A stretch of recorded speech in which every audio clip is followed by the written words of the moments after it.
Finding ways to be financially savvy is a smart move, and knowing you could be saving money for the things you really want, like that dream home or new ride, is a great feeling.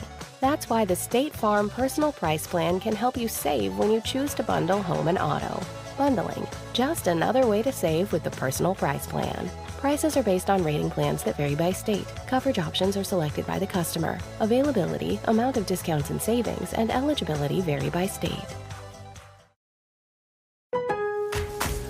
Now more than ever, Lowe's knows you don't just want a low price, you want the lowest price. And with our lowest price guarantee, you can count on us for competitive prices on all your home improvement projects. If you find a qualifying lower price somewhere else on the same item, we'll match it. Lowe's, we help, you save. Price match applies to same item. Current price at qualifying retailers. Exclusions and terms apply. Learn how we'll match price at lowes.com/lowest price guarantee. Hey, Game Pass or past subscribers, Cory here. We had some audio issues. Like I know I said in the past, I promised it's been fixed, and it has, but we got some new equipment over the break, and unfortunately, that it installed some software we weren't aware of, and it got a hold of the audio files, and so that's where we are. So Basher's side, unfortunately, is extremely messed up. I did my best to clean it up, but it had a lot of roll-off, and basically, whenever he started talking, it would pick him up, and then it would drop the quality and drop the volume. Basically was super low, so I can always amplify it, but then it results in peaking, etc. So it's not the best. I did the best I could, I promise. Took several hours, but and it's not something I want to re-record, simply because I think this episode works best when we don't have a script. So hope you enjoy.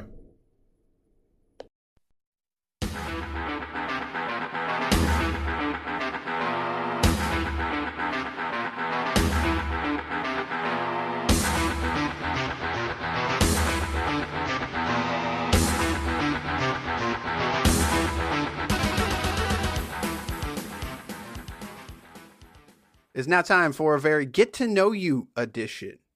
Bonus episode of Game Pass or Pass, the podcast where we play games on Microsoft's Game Pass service, tell you which games to pass on to your friends and which games to simply pass on by. But this episode, it was a request. You're not going to learn about Game Pass. You're going to learn about us. And by us, I am Cory. I am joined by the man, the myth, the great Bambino, Basher. The Great Bambino. Isn't that a white man? Yes. I don't. Can I get like a big time Negro League player? Sure. Who do you want to be? You can be whoever you want to be, bro. You know what? I want to be Jackie Robinson. Did he have a nickname? I don't know. Too tall Jackie. That's what they called him. There you go. You heard it here first. You are now that person. All right. This episode was actually requested last year, and this is actually our first episode of the new year, so this is now the only time we've really had time to get to it. So, and it's a good idea. We now got some more listeners, and so if this is your first time joining us, or you joined us recently, you might not know a lot about Basher and myself. That's not even his real name. His mother did not name him Basher. That's untrue. Don't believe the hype. So this isn't going to be a crazy long episode, but we're just going to kind of go over who we are, as this is a different kind of podcast where you're not listening to about our daily lives and our banter about the newest games and why we think these newest games are for us, etc., etc. We're going to talk about us, and let's start with Basher. Basher. Okay. I also want to preface this. I had like a questionnaire that I was going to send and fill out myself, but I was like, you know what? I feel like that's a little bit too formal. We're gonna freeball it. We're gonna freeball this. We're going off the cuff here. We're going off the cuff of what do you think the listeners of Game Pass or Pass should know about you? I mean, personally, I think it's your mind of business. Personally, that's how I feel. I mean, why not give the very basic gamer podcast? Start there with that bio.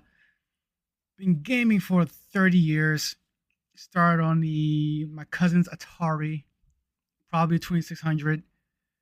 My game back then was probably Spider-Man and whatever else looked somewhat playable on that system way back then. Got my first Nintendo at Christmas, and even then I wasn't in love with gaming. I would say I would say it's top at that point was top 5 things to do as a child. It was until I got my Sega Genesis. You are a Where Genesis kid. I was a Genesis kid. Genesis do what Nintendo don't. But yeah, so it wasn't. I didn't fall in love with gaming until probably Sega Genesis, and I got my Sonic the Hedgehog, and it changed my entire world. Since then, some of my favorite games has been the Metal Gear Solid series, the Final Fantasy series, and some eclectic stuff here and there, but also some big blockbuster stuff here and there too. Like I'm kind of I would describe myself as sort of an all around gamer that kind of goes in and out of the fads or my own personal fads, if you will. Sometimes I will love a 2D scroll and beat 'em up, and some days I'm just like anything but that. My favorite console, I would have to say PS2. Scrub. Probably. I mean, it's too many games in that system you can play. It's way too many. That was Super Nintendo. What about yourself, Corey Schultz? Schultz? Yeah, so I got into gaming from I was just a small chap. I was a young lad. As far as I can remember gaming, I was always interested in it. My dad was into computers a lot, so even from when I was before I can remember, we had a computer in the house kind of thing. And nerd. Yeah, basically. So the stuff that I remember, like messing around with Windows 3.1 and Ski, trying to play solitaire at the age of like 3 and have no idea what was happening. We also had an NES in the household, but I wasn't allowed to touch it. Actually, I remember that I wasn't allowed to play it till I was like 5 or 6, for whatever reason. I don't remember why exactly that was. But I could touch the computer because whatever, parenting. So kind of like the games that stick out in my head is kind of the first games were like the original Super Mario Brothers, Super Mario 3, The Legend of Zelda, Kirby's Adventure was actually the first video game that I ever was given to me. We had other games, but Kirby's Adventure was the first game that was to me from Santa, because Santa's real. So that's kind of a game I remember. But Doom, Doom, I should probably not have been playing Doom, but my dad was into that stuff, so that was part of the hype. Doom Shareware was a frequently played game here. And so that's also my favorite series, and maybe that's why, but it's just a game that's always been, I've identified with, and it grasped me at a young age of just how difficult and scary and just kind of crazy it was. But I was hooked ever since then. Super Nintendo was the next system I had. I did get a Genesis, way after even the 64 came out. So I have played stuff like Streets of Rage, Sonic the Hedgehog, Sonic and Knuckles, etc. Super Nintendo was kind of a big one for me. I still have mine and actually have a lot of the games for it. But Mega Man X was a game on that console that really spoke out to me. Super Metroid was one. Killer Instinct. Let me think here. Star Fox was another one. The Mighty Morphin Power Rangers game, I played the crap out of that. And then I eventually did get a 64. I was not a PlayStation kid. I got a PS2 way later. That's because everyone else had one, but I was always a Nintendo guy. So I went from Super Nintendo to 64. Pokemon Stadium I have played way too many games. That's another one. Game Boy. Game Boy was actually Game Boy Color in general. I have put so many hours on my Game Boy Color. It's kind of gross. I've played so many games on that. And then when I was old enough to kind of get my own job, I became kind of more of an Xbox person. I think a lot of people did during the 360 generation. I eventually have everything though. I usually didn't get things until I found a reason to. But nowadays I play everything. So I've got gaming PC, got Xbox Series X, PS5, a Series S, and I got the Switch and all that stuff. So kind of like Basher in terms of I am eclectic in that I play a little bit of everything. And throughout the years, I've gone through different phases. Like there was a phase where I was super into JRPGs and like I just wanted to play everything. I played the Japanese fan translated Dragon Ball Z games on the Super Nintendo. Like I was seeking out stuff so hard that I found stuff like that on it. Bait and Kados is probably one of my favorite RPGs ever. I absolutely love that game. Highly underrated. Oh, highly underrated. Yeah. Highly underrated. And I'm playing that now. It's actually kind of weird that we're talking about it, but yeah. So stuff like that, like that's one of my all-time favorite games. Trying to think like what else I would put up there. Mega Man X 1 through 4. Those are games that I revisit quite often, at least once a year. But with X4 probably being my favorite. I go between X1 and X4 quite a bit. I think X1's actually the better game, but X4 is more. There's just more in there. You got Mega Man and you've got Zero, so you can so that's I got that going. I will say that's one thing I kind of wish I had in common with most gamers. Most gamers can really go back and play.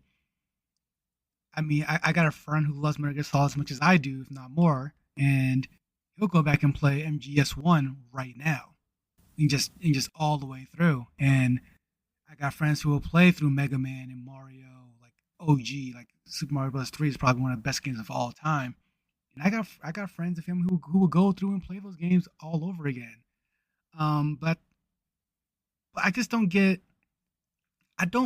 like playing the games again for some reason. Like it's not that I don't get enjoyment out of them. It's just that my gut feeling through the whole thing is I want more of this, just new.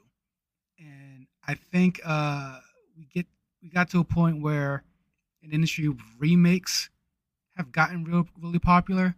Not even remakes, but remasters.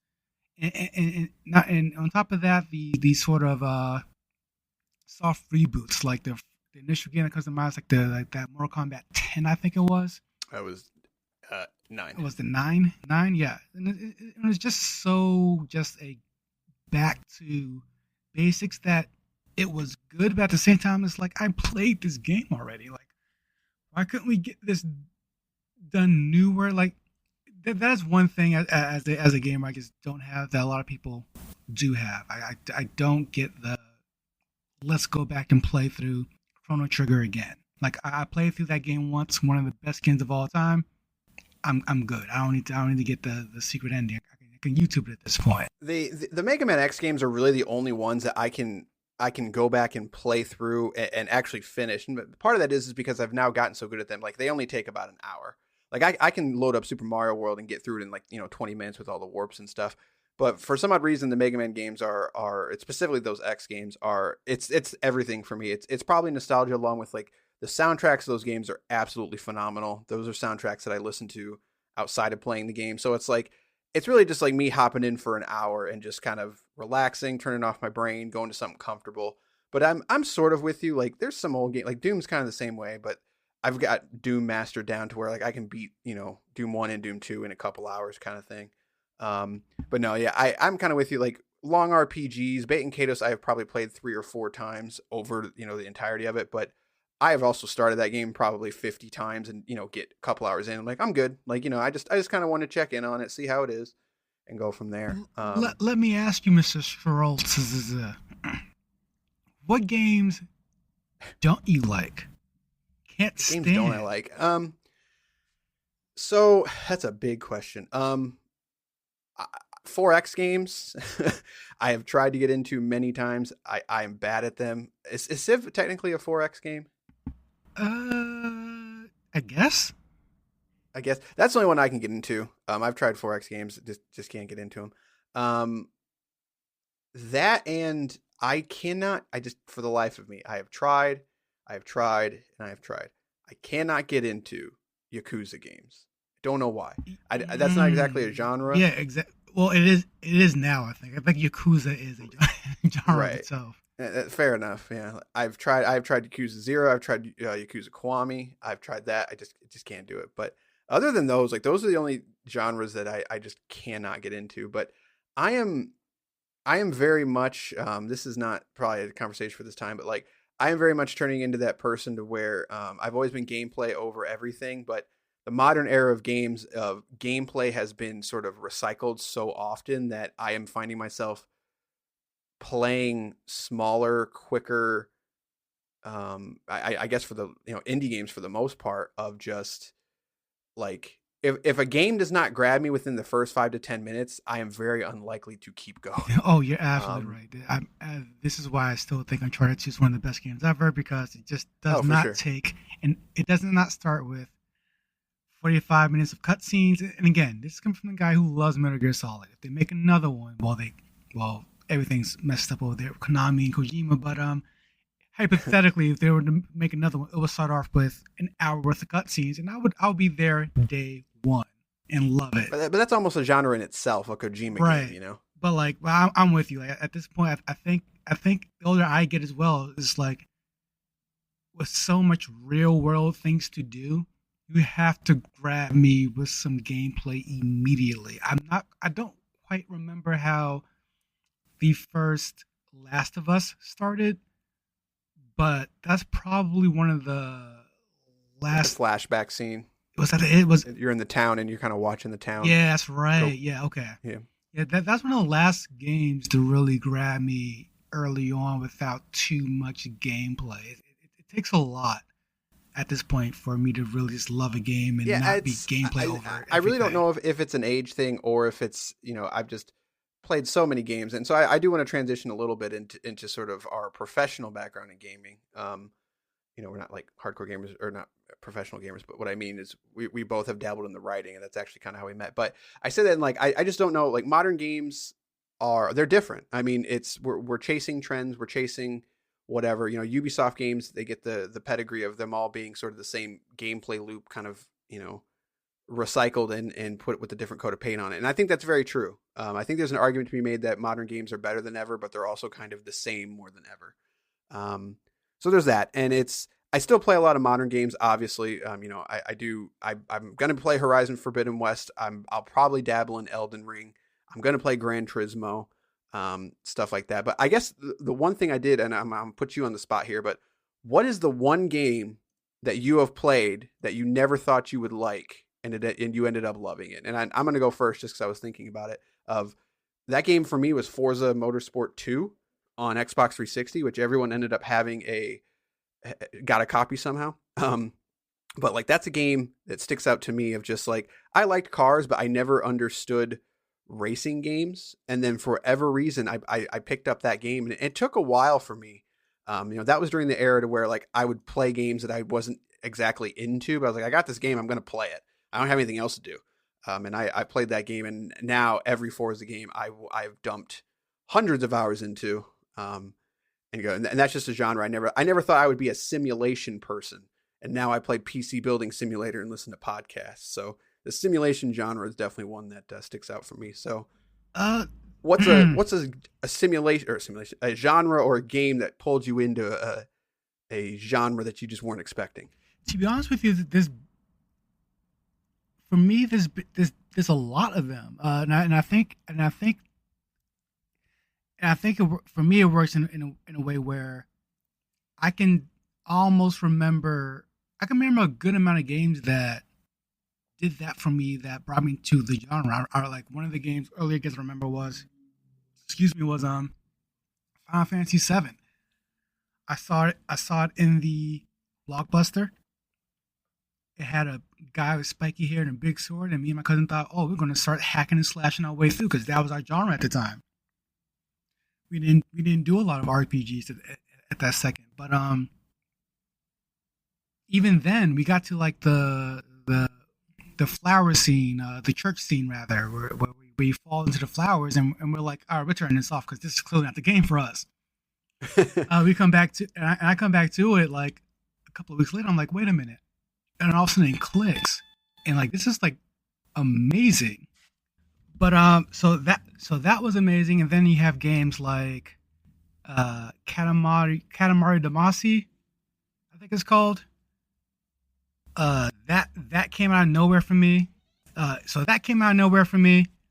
Just the idea of rolling things up like in a ball made no sense. There was a whole, and it's sort of the reason I fell in love with PlayStation brand so much is because they kept putting out games I did not know I would like. So like games like Katamari Damacy, the first Demon Souls is still one of my favorite games of all time. Um, and I didn't think I would like that genre, that type of action adventure. Um, just yeah, I mean, there's really a handful of games that do it for me, and I mean, honestly, WoW. Like I didn't think I would like WoW the first time I played it. Like that's another game I put in like an hour or three before I was like, oh, I get it now, and I kind of fell in love with it. Like there's again, I kind of go in and out of the genres here, and all it takes is one good game from that genre for me to realize that kind of what the genre is about and how good it can be. But then that leads to a champion of, if you will, that genre, and then everything chasing that specific genre trend, and then it kind of leads to oversaturation, and all of a sudden I'm not in love with that genre anymore. Like I used to, there was a time I would buy every open world game because it was new, it was fresh, it was a thing to do. And now we just finished playing Halo Infinite, and I'm like I'm been over this for a while now. So there, to answer your question, there's quite a few games that got me into that kind of genre breaking for me. Yeah, I was lucky enough that since my dad was into PCs, that like a lot of those genres, kind of niche genres that were not on consoles and stuff, like the dungeon crawlers and the loot based games. Like I played the original Diablo and Diablo 2 for far, far, far too long. I was a child that had nothing to do and played those, and stuff like Max Payne, the original Max Payne and Max Payne 2. Like I played those a lot too. And so I was lucky in that. But so I know you said your favorite console was the PS2. So what's your favorite game on the PS2? If you had to pick one right now, what would it be? That's not possible. This is not even a possible thing. First one that comes to mind, go. Again, probably Metal Gear. Metal Gear. Yeah, I mean, Second one? or the third one. The third one? Never played a Metal Gear game. I would probably go the third one. Although MGS2 had the best bait and switch ever, that actually worked. Take notes, other game companies and developers. Yeah, I think mine would probably be Super Nintendo. I think it has to be. Because I just spent so much time with it. And the best game for there has got to be Mega Man X for me. I think That's people just- our age is going to be a PlayStation or Super Nintendo. Right. Those So, are the two. yeah, and I really did not get into the PlayStation. I had a PS. I actually had what they called the PS1.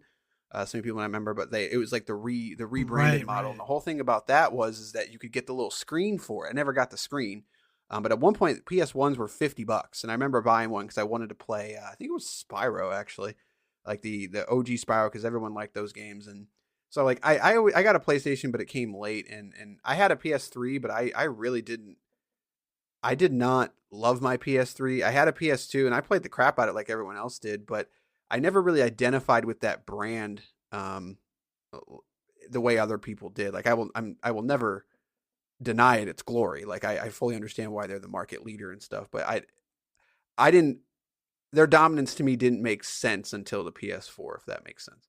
I think that's fair. I but, think the yeah. PS3 spent too much time, and this is coming right off the heels of by when the PS3 was released, I was knee deep a PlayStation fanboy.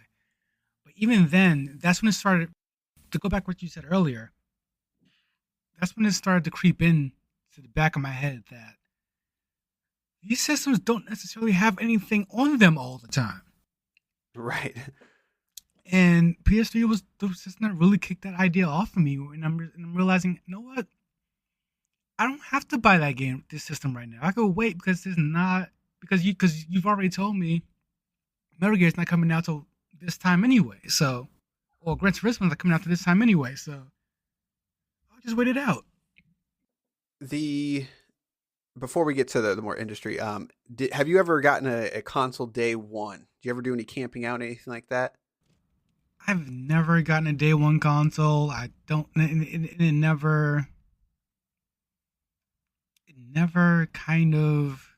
I mean, for a number of reasons. Probably the primary reason probably I had decent parents who would not do such things. And then when I got older, and I was able to do it. That's when. So, I guess in a much larger topic, that we grew up in an era when it wasn't cool to be a nerd. It wasn't okay to be a that's geek. fair. So, I mean, being and you're a little bit older than me. I'm in my early 30s. You're 36, you're a couple years older than me. Actually. Oh wow, I didn't realize you're that much older than me. 5 years older than me. And yeah, like when I was in high school is when the 360 came out. I was a freshman in high school, and that's really when gaming sort of transformed into being cool. But yeah, I guess you would have missed that. Oh, absolutely. I mean, like if you were not only did you not get girlfriends, you weren't invited to things, you were made fun of. Like the idea of me camping out for an Xbox or something or a PlayStation would have been like, it's like social suicide in a way.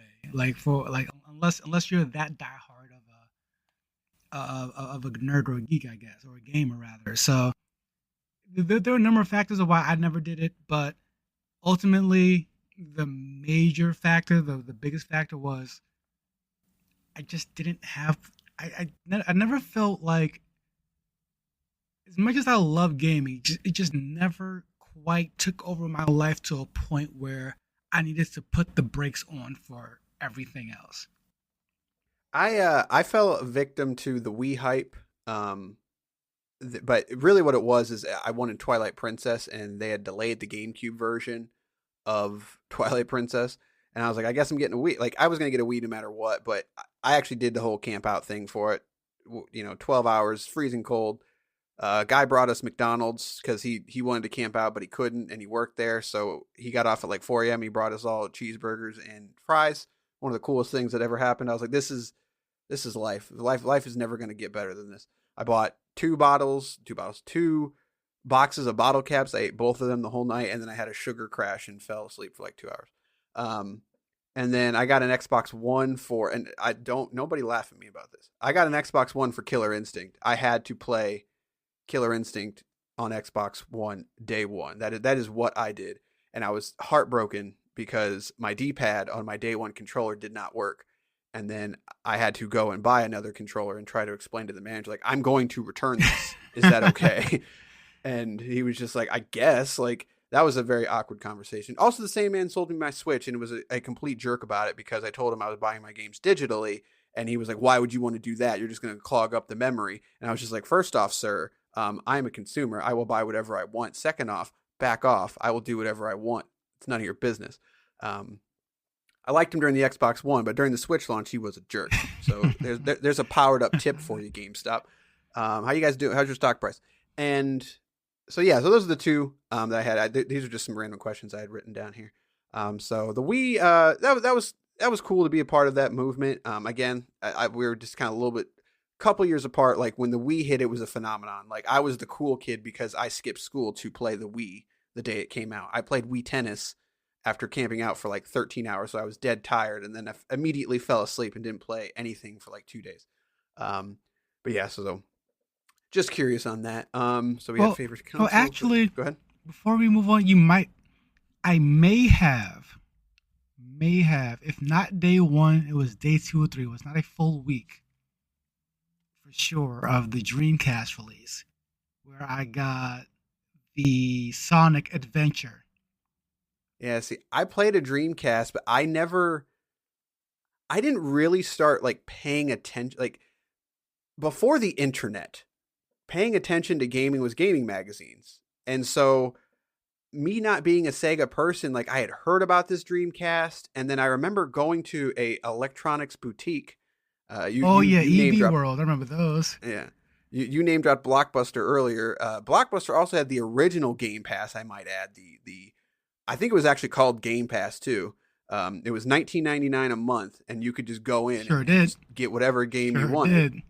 Yeah, and then you just brought it back, and as long as you played your monthly subscription or whatever, you could just switch out the game whenever you wanted. My mother worked at a event center that had a bar with a big screen TV, and I was able to play my GameCube on that big screen TV, and it was literally within walking distance from Blockbuster. So I have played literally the entire GameCube library up until this point, for the most part. I'm sure there's a couple obscure games that I'm missing, but because of that, I have played a lot of them. A lot of PS2 games as well that you might not have heard of. But yeah, so you name drop Blockbuster. Dreamcast, EB. I had seen, like everybody, I saw Sonic running away from the whale, and my mind was blown. Sold. The biggest, one of the biggest gaming moments in my entire life, and it's hilarious looking back at it now, how just stupid it looks, but it was at the time marvelous. And I'm just like, yep, we're getting that. You didn't even control it. No, he just ran away from the screen. And you're just like, this is it. We're done. Gaming is over. Another just going down memory lane real quick. Another going back to another question of a game I played that I didn't know I would fall in love with. Power Stone. That is a game. That's a franchise that needs to come back. I think does it predate? It does not. Does it what? I thought for a second predated Smash Bros, but it definitely does not. No. It doesn't. But in a way, it kind of does. Like, because that original Smash Brothers, not a lot of people remember. It wasn't a super popular game. Melee is really the game that put it on the map. But no, you are correct. But yeah, like bring back some Power Stone. And the last one I have here, I accidentally just deleted it. Oh my God, what did it say? Control Apparently Z. we're not going to talk about that. That's all you gotta do. No, I'm in OneNote, and I was doing it on my phone, so I have no Control Z. I'm going to see if the other one has it. I just had surgery, so my brain doesn't work. What did that say? It was a good question too. I just totally lost it. And it is now gone forever. This is fabulous radio. There you go. That's us. And the way that Basher and I met, so I actually, how much do I want to divulge here? So when I was about 18 or 19, this was kind of when the internet was, to make your own website and your own podcast, it was getting a lot easier. And I had sort of decided that I wanted to do something in either law enforcement or something in writing. And I actually was going to college for writing, one whole semester, I know, to hold your applause. And I had decided that I wanted to do something in writing simply because you had to be 21 to join the police force. And so I decided to make my own website. And so that's what I did. I made For the Love of Gaming. I got some friends together. And I was like, hey, we're going to talk about video games. And I set up 2 Rock Band microphones in my kitchen. And I had my own little headset. And that was the first ever foray into the gaming media world.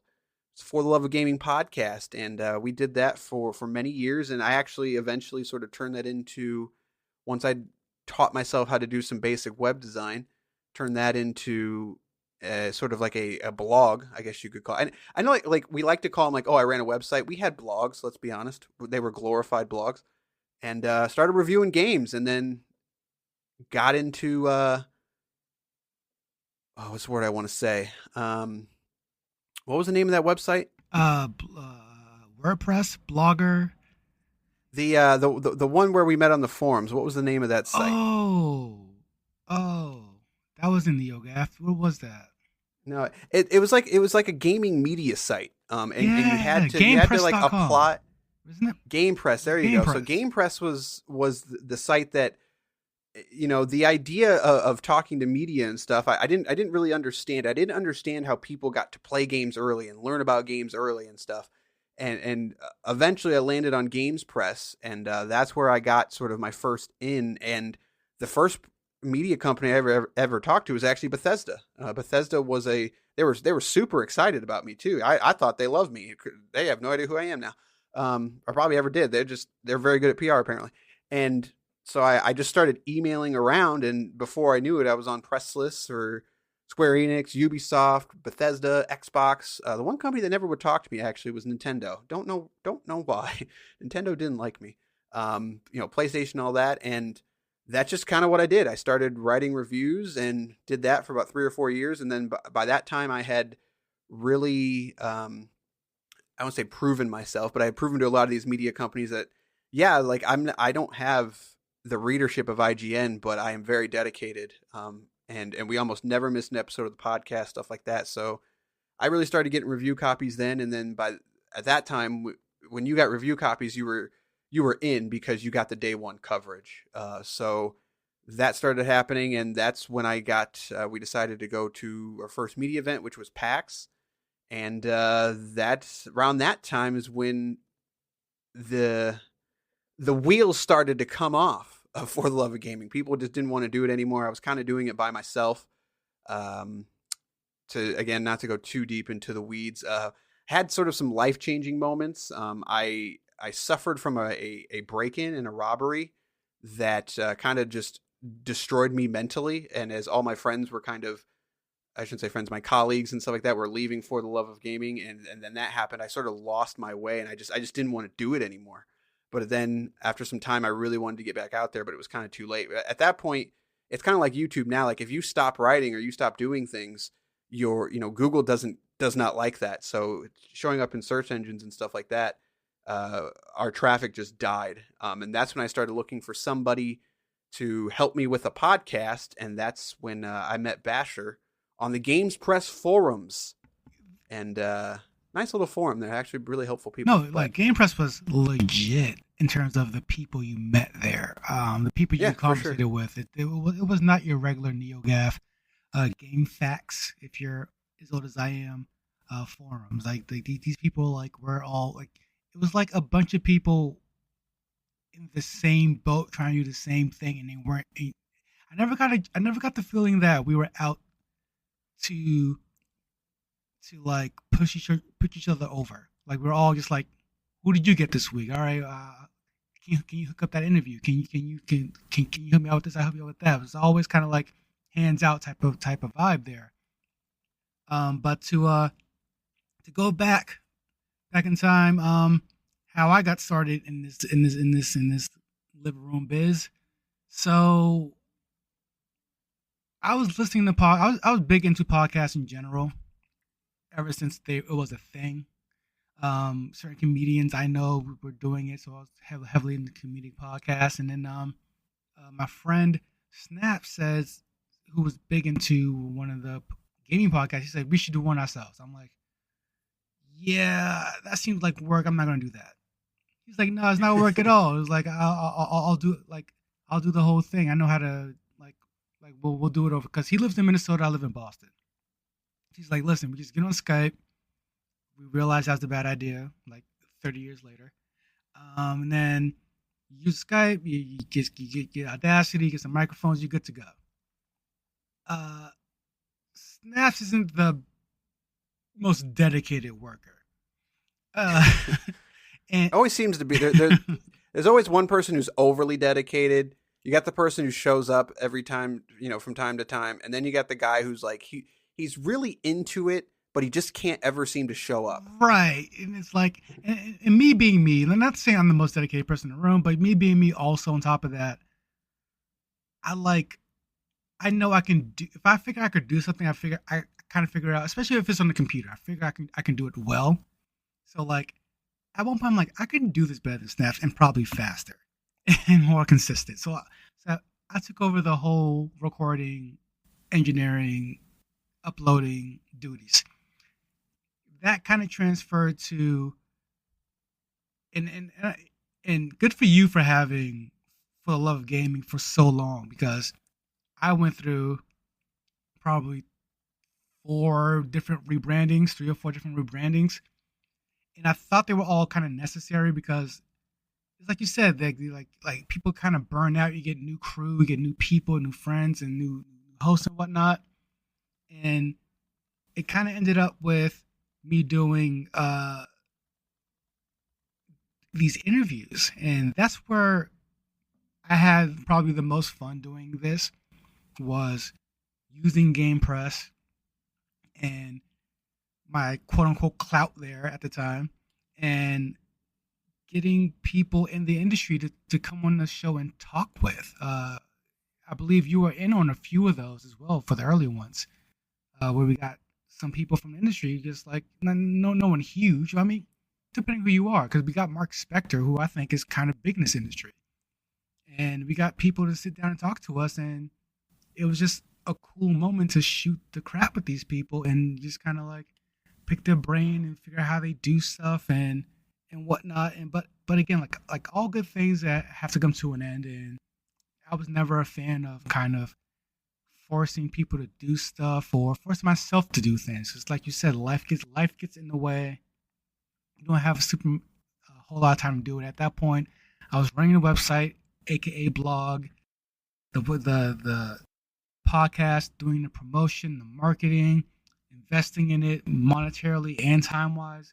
It was truly not even a part-time job. It was a half-time job. It was, when I got off work, it was podcasting time, even though it wasn't podcasting. And even though we got like through promotions and giveaways and such, we would get as high as 10,000 listeners in a week. It was like,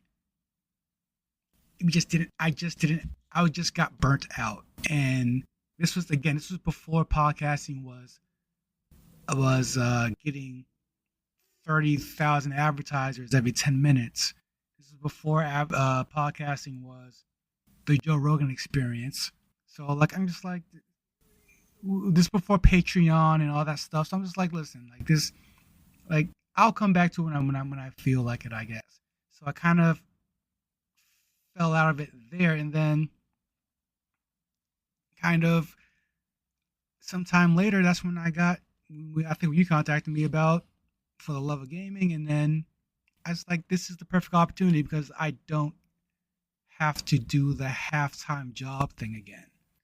And it's and I feel, I don't want to speak for you, but I feel like we're in the same kind of headspace where we both aren't trying to make this the full-time gig. We're not trying to quit our jobs over this. We're not trying to change our lives over this. But at the same time, like whatever happens, but we're not 19 years old again thinking this is the dream. This is like we're kind of having fun and doing and getting our creative buzz out there.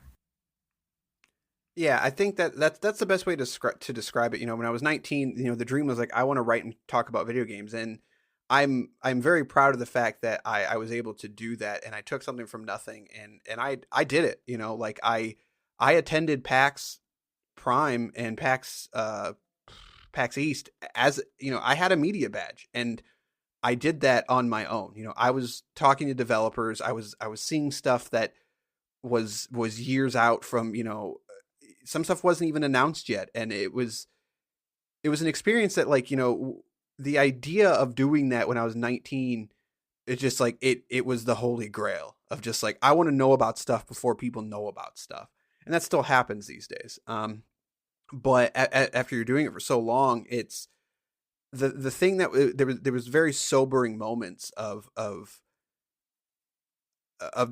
attending those events and just like, and meeting these developers. And I don't know why, I put them on a pedestal, but they're just people, like I met these people and they're super excited about their game, but like, they're still just people at the end of the day. And it didn't remove the luster for me, but like, I became like you said, like, I wasn't really into the games as much as I was just like, I want to know about you. Like, tell me what it's like to make this game. I am not a creative person in the slightest. Like, I cannot create anything in terms of like art, in terms of programming. Like, that's just not me. I'm just not good at those things. But what I am good at is picking people's brains and trying to get information out of them in a way that is compelling in terms of making it interesting. And that's the part that I really fell in love with. But unfortunately, most people don't care about that. And that's the sad truth, is that I would try to focus on stuff. Like, I remember doing like a deep dive at a PAX one time on Unreal Engine with a developer. And there was actually a new engine at the time called Trinity from, was it NVIDIA? I don't remember who made Trinity. But so it was an engine that never really took off. Raven's Cry was actually the game. If you've ever played Raven's Cry, I'm sorry. but it was one of the first games to use it. And I remember doing like a deep dive with this developer, and like I worked super hard on it, and just nothing. Nobody cared about this. It was one of the worst performing things on the site at the time, and I was just like, it was just very defeating, and just like this is the stuff that I really care about, and I don't get to. No one else seems to care, and I could keep doing it, but like you said, at that time, like it was literally my full-time job, and I was making, if I was lucky, like $15,000 for the year, and that was on top of putting everything else into it. Like, so I was, you know, health wise, I was not great. Monetarily wise, I wasn't saving a dime. I wasn't going into debt, but I was pretty close to going into debt. And yeah, so why am I rambling on?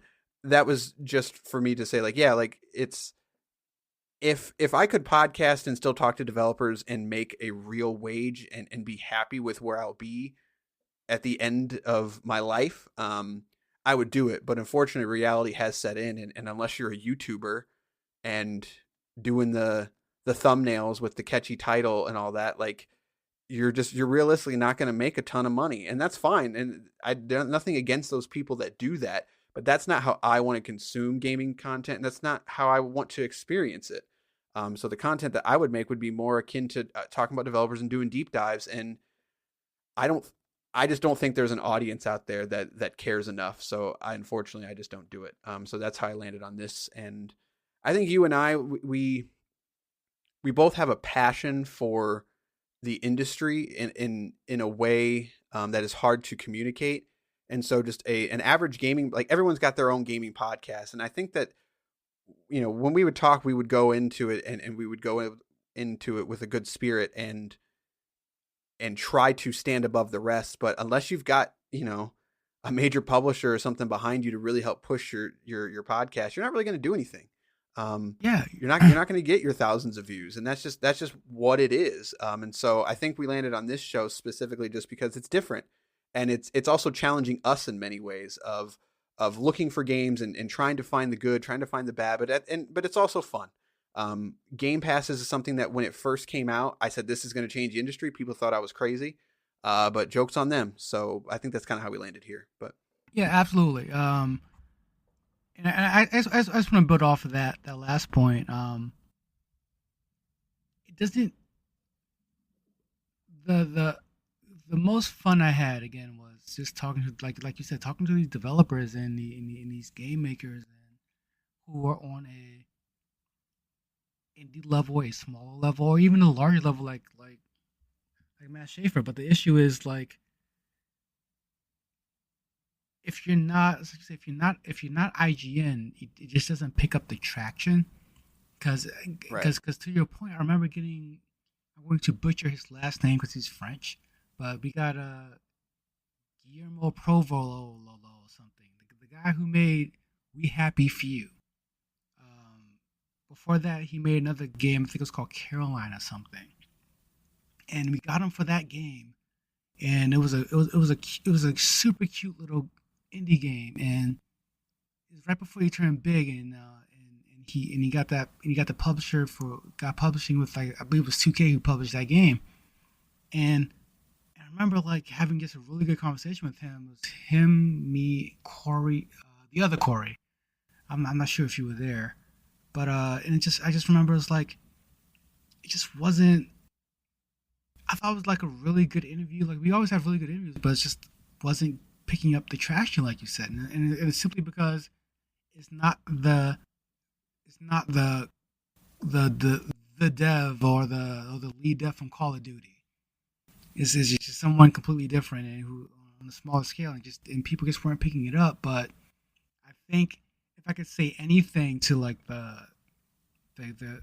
gamers out there who play in these games, I would say, don't follow the publisher, don't follow the company, don't worry about what Bethesda's doing, don't worry about who Rare is even at this point.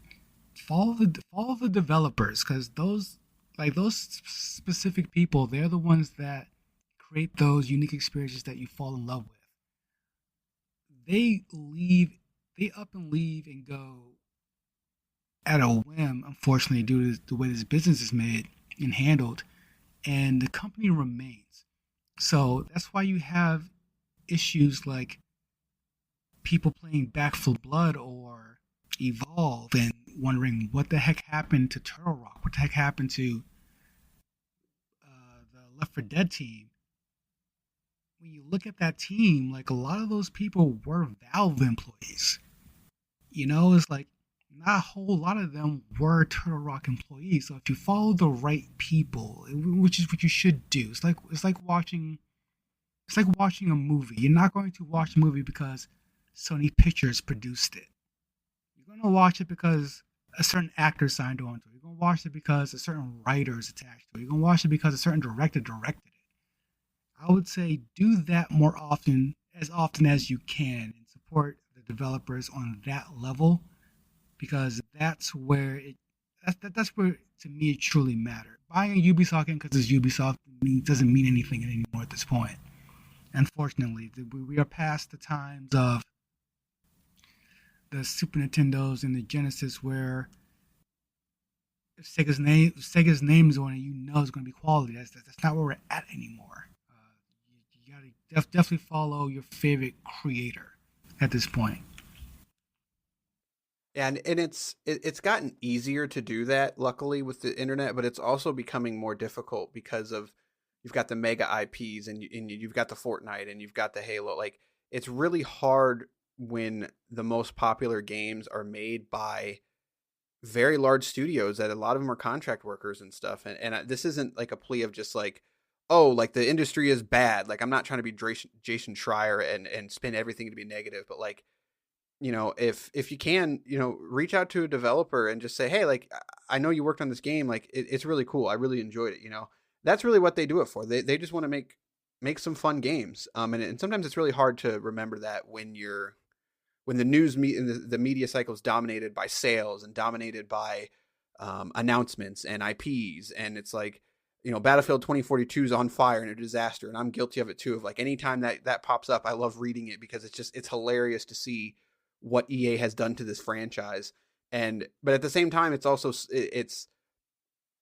I don't want to say I enjoy it because that's not that is not what I want to say, because it makes it sound like I'm like enjoying other people's suffering. But it's the exact lesson that you just talked about. It's like people think of Battlefield as the game as if it's the same people making it every time, but that's not true. A majority of DICE left. A lot of people don't know that. Like, when Patrick Sutherland left, he took a lot of people from DICE with him.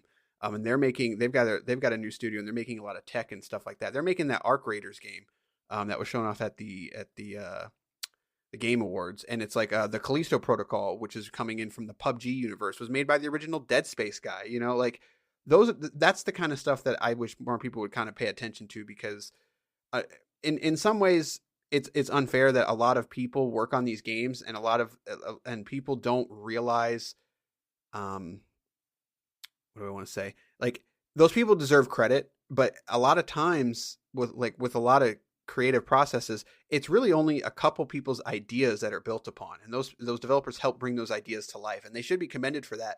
But the leader is really what's important here. Those couple people that really have those ideas and can go and can run with them.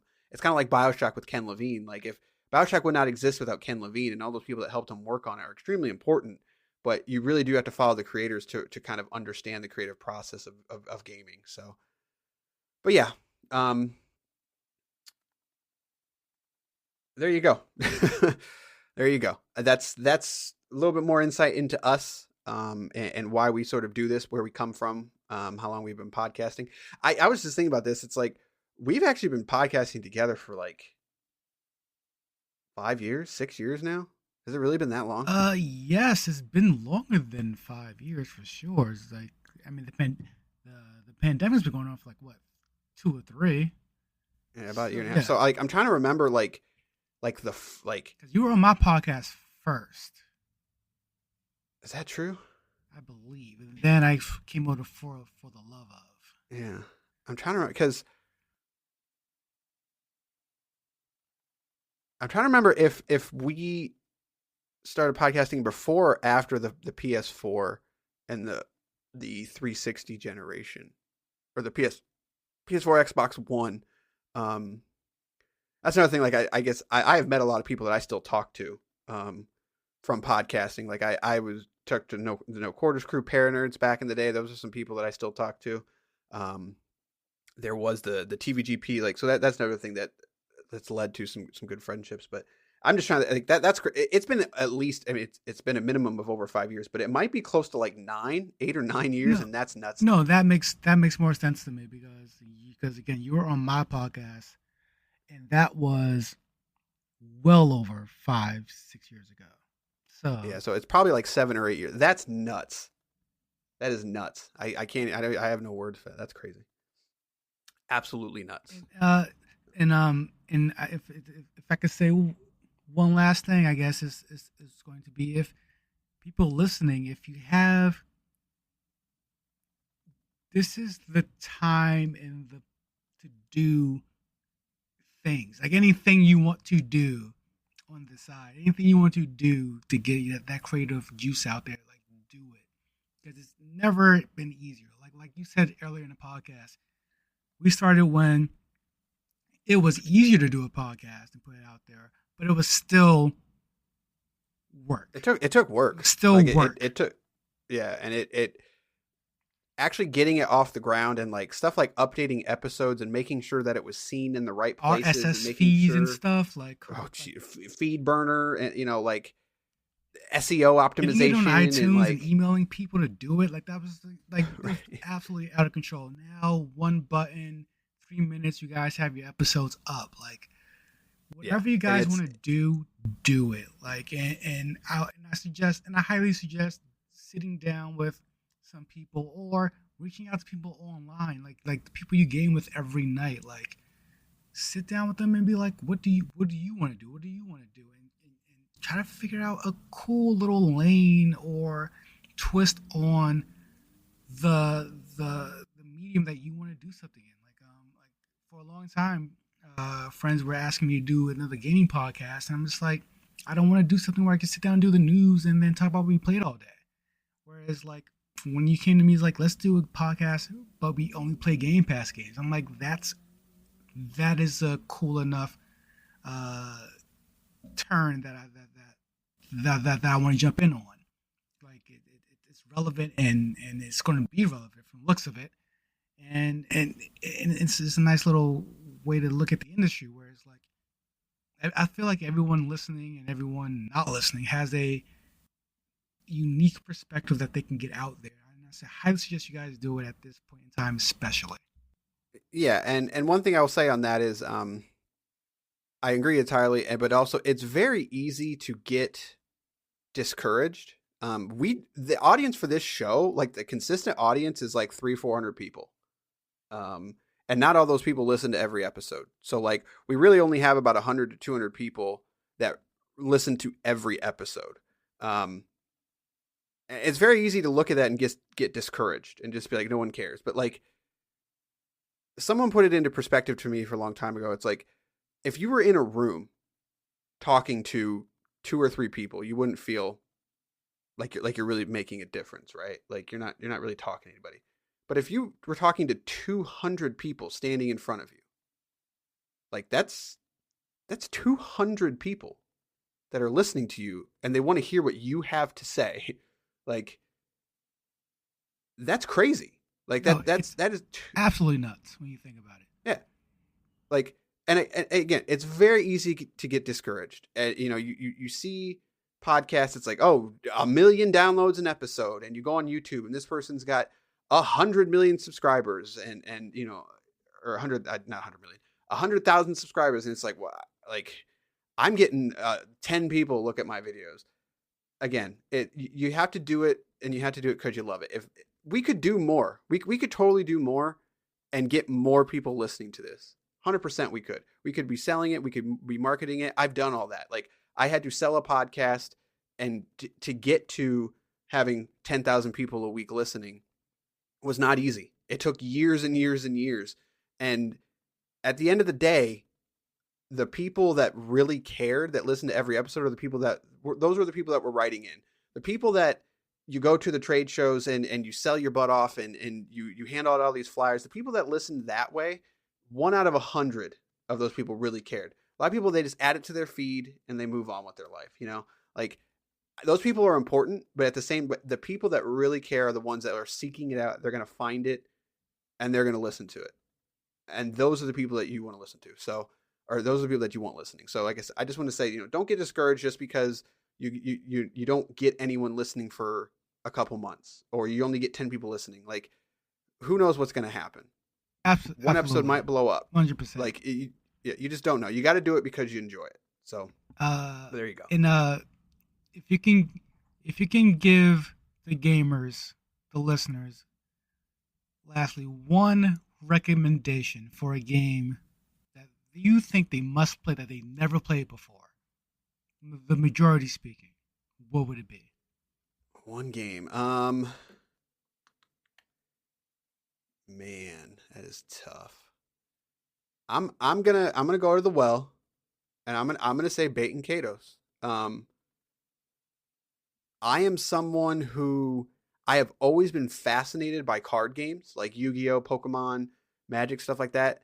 Those games to me were always just very cool and intriguing, but part of it was probably the collecting aspect, and I loved the different artwork and all that stuff, and spellcasters, et cetera, et cetera. And so when I saw this game, it was very similar to Lost Kingdoms. Like Lost Kingdom was a game that I really liked too. It's where you took these cards and you used them in battle. They both did their own thing, but Bait and Katos took it to a next level. Like that's a full-on JRPG with this card system that it's unique and it's very cool. But not only that, like it's truly a very compelling story with a very in-depth card game that even to this day, I'm still learning new things about. And it got a sequel, or technically a prequel, Bait and Katos Origins, that I don't think is quite as good as the original, but it's still worth playing. And to me, it's just like, if they were to do that nowadays with more people playing JRPGs, I genuinely think it would explode. And it's super upsetting to me that it didn't. Also, why was it only on the GameCube? How did that happen? There has to be some kind of exclusive thing going on back there, because that was when PlayStation would print anything, like literally anything. So like, I'm surprised it wasn't on that system eventually at the very least. It was both of them GameCube exclusives. So what I'll say is that playing that game on native hardware, extremely expensive. Game is out of print, especially the Origins /sequel/prequel. I would there are ways to play that game. I will just say seek them out. But that is what I would pick. What would you pick?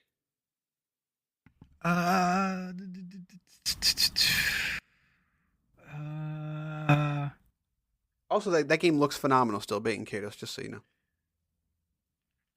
I will go with a game in a long franchise called Tales of Fantasia. Oh. Came out on a Super Nintendo, has some PlayStation releases, has some remasters, not re-releases. Did they have a random GameCube exclusive one too? I think they did. Like they tried to like. That's why I kind of want to. That's kind of why it came to mind too, because it's like they really did try to put that game back out for people to play, and it is probably for RPG fans. It's a Tales of series, and it's probably, in my opinion, is better than I think fans would say Tales of Destiny is probably the best Tales of game. I would say Fantasia is at least a close second. And if you could find it anywhere, again, there are ways to play it. Figure out your best way to play it. But yeah, give that a shot. It's a very fun, very, very good classic JRPG. I find it weird we both pick JRPGs and we don't really play modern JRPGs. I mean, because they don't make them like they used to. Yeah, that's true. Yeah, you did play that most recent one. I'm totally blanking on the name. I played the newest Tales. All the way through. Zesperia? Yeah. Start with the Z? No, it's not. I don't know, but it's not good. Gameplay wise is great. It's just the story is garbage. It's absolutely garbage. I think people actually like that game, so it's kind of surprising. Of course they do, because it's the only JRPG that's been made in like the past like Yeah, 5 years. You got me there. So, all right, that's going to do it. If you want to email us about this episode, what's the email address? gpopfans@gmail.com. You can also shoot us a text message or a voicemail, 574-651-9256. To the person that sent us a text message, we'll be talking about that on the next episode. Just this is a bonus episode. But also, if you want us to recognize you, you got to leave us a name. Didn't leave us a name. That's their number, 574-651-9256. So hope you enjoyed this little deep dive into us. Next episode will be a more traditional episode on a game on Game Pass. But that's going to do it for this episode. We will see you next time. Good day, sirs.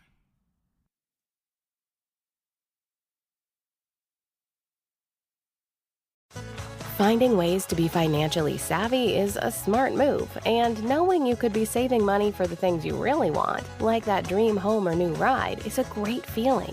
That's why the State Farm Personal Price Plan can help you save when you choose to bundle home and auto. Bundling, just another way to save with the Personal Price Plan. Prices are based on rating plans that vary by state. Coverage options are selected by the customer. Availability, amount of discounts and savings, and eligibility vary by state.